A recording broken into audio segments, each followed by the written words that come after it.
Assalamualaikum warahmatullahi wabarakatuh.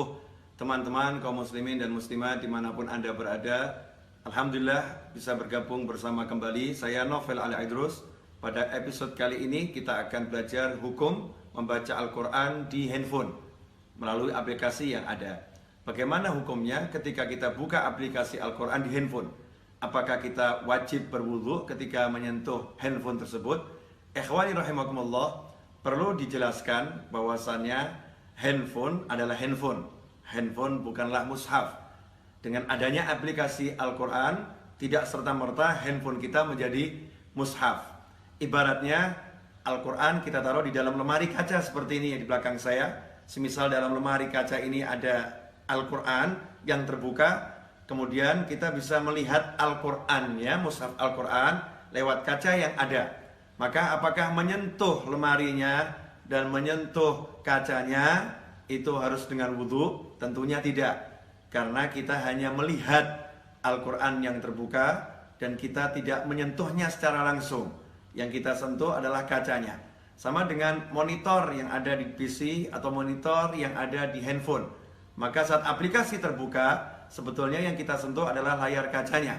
Sehingga kita tidak diwajibkan berwudhu. Tidak diwajibkan berwudu, sehingga jika membaca Al-Quran di aplikasi atau di handphone atau di PC, saat kita menyentuh handphonenya, kita tidak wajib berwudu. Hanya saja kalau kita berwudu, tentu itu lebih bagus dan itu lebih mulia, pahalanya tentu lebih banyak. Karena itu jangan bingung dan jangan ragu, kita tidak berdosa menyentuh handphone ketika aplikasinya terbuka, aplikasi Al-Qurannya. Tetapi lebih bagus jika kita dalam keadaan berwudu. Kesimpulannya, boleh membaca Al-Quran di handphone tanpa wudu, hanya saja lebih mulia jika kita dalam keadaan berwudu. Semoga berkah dan manfaat. Wassalamualaikum warahmatullahi wabarakatuh.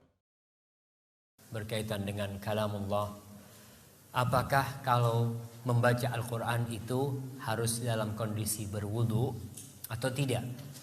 Khususnya ketika kita main, kita mungkin di lapangan bola, di bus, harus dalam kondisi berwudu. Jadi kalau membaca Al-Quran tidak disyaratkan berwudu.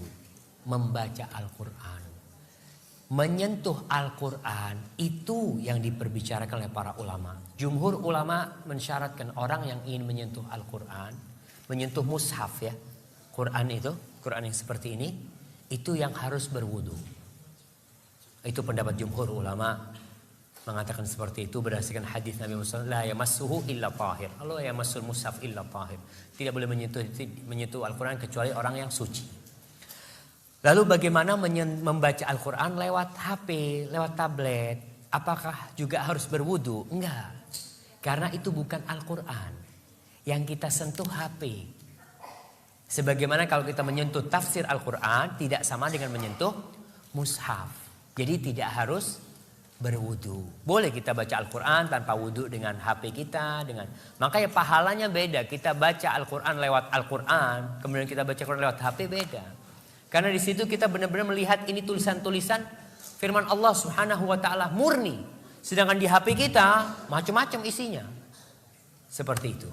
Maka kalau untuk membaca Al-Quran di tablet, di HP nggak ada masalah tanpa harus berwudu. Tapi kalau memegang Al-Quran yang itu maka syaratnya harus berwudu. Hadza wallahu. Apakah sama pahala orang yang baca Al-Quran melalui mushaf dengan melalui handphone Android? Insya Allah Ta'ala secara pahalanya sama, tidak ada perbedaan. Karena keumuman sabda Rasulullah SAW, Iqra'ul Quran, bacalah Al-Quran. Rasulullah tidak menjelaskan bacalah Al-Quran melalui mushaf. Jadi secara umum Rasulullah mengajarkan bacalah Al-Quran, baik melalui mushaf ataupun sekarang mungkin ada handphone ataupun melalui hafalan. Yang jelas membaca Al-Quran. Juga sabda Rasulullah SAW, man qara Al-Quran, barang siapa yang membaca Al-Quran. Tidak dijelaskan barang siapa yang membaca Al-Quran dari mushaf. Ini menunjukkan keumuman setiap orang yang membaca Al-Quran melalui mushaf Al-Quran dengan melihat langsung atau melalui hafalan yang dimilikinya atau sekarang melalui handphone atau mungkin melalui komputer membaca Al-Quran, insya Allah mendapatkan pahala sebagaimana yang dijanjikan dan disampaikan oleh Rasulullah Shallallahu Alaihi Wasallam. Adapun berkaitan dengan bagaimana status wudhu, mungkin ini berbeda. Kalau membaca Al-Quran dengan mushaf seperti ini, perhatikan, dengan mushaf seperti ini, ada terjemahnya tidak? Terjemah itu sama sebenarnya tafsir. Tidak ada satu bahasa pun yang tepat dikatakan terjemah. Terjemah itu hanya bahasa kita. Sebenarnya itu tafsir. Ya, ada nggak di sini terjemahnya? Ada nggak di sini tafsirnya? Ya. Maka membaca Al-Quran melalui mushaf seperti ini harus dengan berwudu. Harus dengan berwudu. Ini namanya mushaf bukan? Ini namanya mushaf. Sepakat, ini mushaf. Maka membaca ini harus dengan berwudu. Ya, berdasarkan Al-Quran dan juga sunnah Rasulullah SAW. Sekarang saya tanya, ini mushaf apa handphone? Ini mushaf apa handphone? Kalau ada yang mengatakan ini mushaf, harus diperiksa ke rumah sakit. Ini handphone. Kita semuanya sepakat, ini handphone, betul nggak? Di dalam HP ini, saya punya aplikasi mushaf Al-Quran. Ini aplikasi Al-Quran, tepat surat Al-Mulk yang tadi dibaca. Membaca Al-Quran melalui handphone yang ada aplikasi mushafnya tidak harus dengan berwudu. Dengan berwudu gimana Ustaz? Ya bagus, itu sepakat, nggak usah dibahas. Bagus baca Quran dengan berwudu. Jangankan baca Quran, senantiasa dalam kondisi berwudu itu bagus, itu mulia, menjaga senantiasa berwudu. Membaca Al-Quran melalui handphone tidak diwajibkan dengan berwudu. Al-Quran itu bunyinya dari kata al-qur'u, bunyi yang didengar. Kalau diperdengarkan,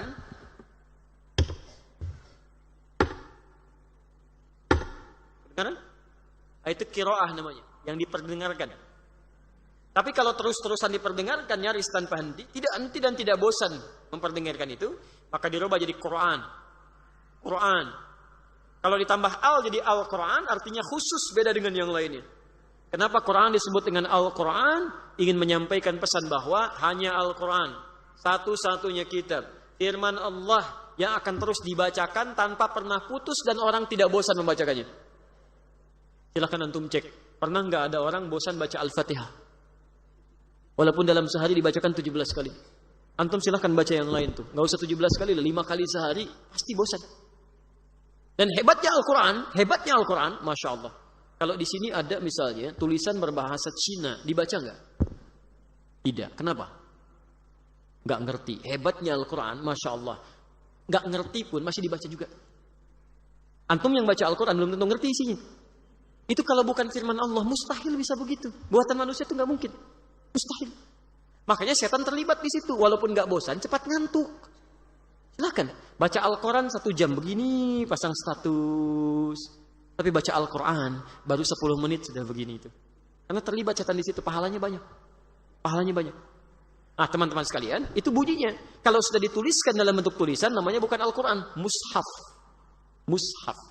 Tapi di dalamnya ada nilai Al-Quran, karena itu harus dihormati. Tidak boleh kita lecehkan, disimpan di bawah dan sebagainya. Itu mushaf. Jelas?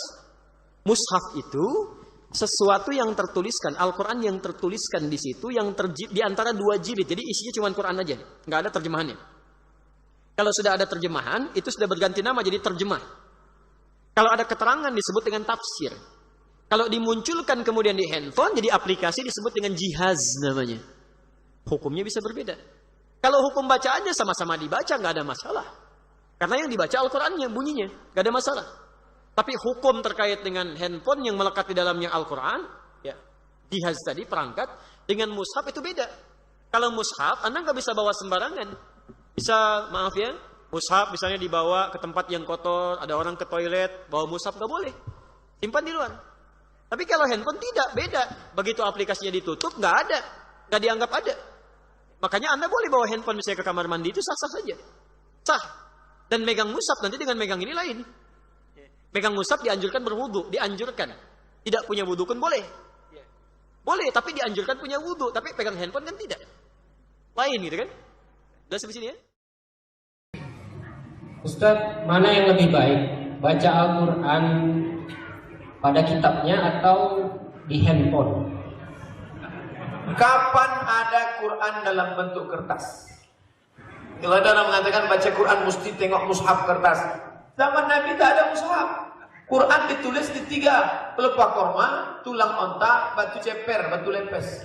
Ada batu lebat, tulis itu. Di pelepah korma, pangkal korma itu kan besar macam sawit, tulis itu. Kertas tak ada, karena liau andalan pulp and paper belum berdiri. Tak ada kertas. Oleh sebab itu ketika meninggal Nabi Muhammad SAW, muncul Nabi palsu namanya Musailamah Al-Kadzab, lalu kemudian dibunuh Musailamah Al-Kadzab, meninggal 70 penghafal Quran. Maka kata Umar bin Khattab, Abu Bakar, ini nampaknya nanti Qurannya akan hilang, karena penghafal Quran sudah meninggal mati syahid. Kata Umar bin Khattab, kalau gitu kita bukukan. Kata Umar, Abu Bakar tak mau. Aku tak mau membukukan Quran. Karena Nabi tak pernah menyuruh. Ini bid'ah, wa kullu bid'atin dhalalah, kullu dhalalatin finnar, masuk neraka. Akhirnya Allah melembutkan hati Abu Bakar, maka sepakat dengan Umar, diangkatlah ketua tim Ubay bin Ka'ab, di sekretarisnya Zaid ibn Thabit. Dibantu dengan yang lain, maka disusunlah Al-Quran sesuai dengan hafalan para sahabat. Quran sudah ada dalam bentuk hafalan, tapi dituliskan dalam buku pada masa Abu Bakar Siddiq radhiyallahu anhu. Nah, jadi masalah alatnya tak ada beda antara baca di kertas, di pelepah korma, di tulang ontak, di batu ceper, atau di Samsung. Hanya saja kalau dibawa dalam sholat, boleh baca dengan mushaf ya, lembaran. Mana hadisnya? Huzaifah maula Aisyah, dia sholat sunat melihat mushaf, melihat lembaran. Sekarang tak perlu pegang mushaf, tinggal keluarkan HP. Quran digital. Sholat tahajud malam. Bismillahirrahmanirrahim. Ar-Rahman. Hafal bang sekarang. Tengok HP. Hanya saja kalau dia megang dalam sholat, nomornya dinonaktifkan. Karena kalau diaktifkan masuk, ya sembahyang sebentar. Tidak ada beda antara menengok mushaf atau menengok HP. Wallahu a'lam.